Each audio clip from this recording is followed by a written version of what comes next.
All right, Dennis Takama here. Now, the topic of hiring has come up a lot lately. Now, I want you guys to think about something for a second.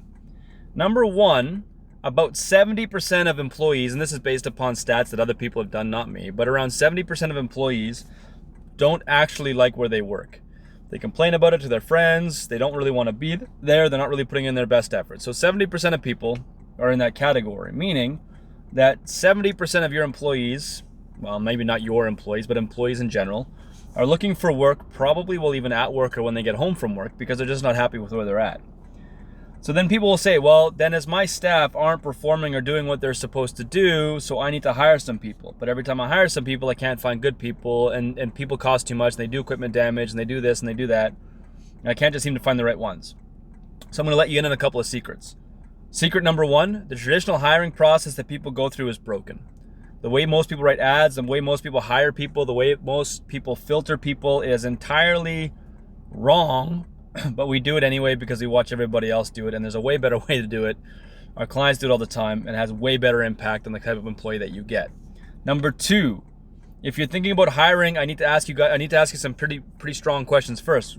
Question number one is, what kind of systems do you have in place so your employees know how to do their best work? Number two, what kind of processes and checklists do you have in place to help your employees do their best work? And number three, what kind of training program do you have in place to ensure that your employees are going to do their best work?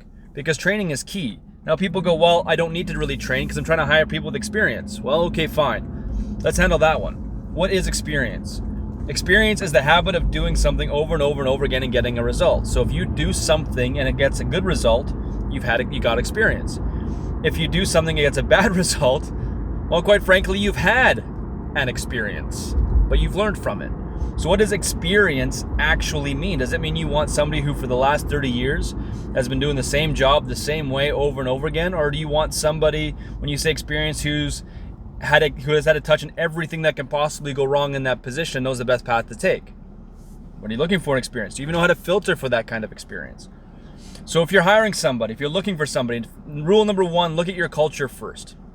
What kind of mindset and attitudes are you harboring in your staff that are reflective of the culture you're trying to provide to your client as well as provide for the people that work for you?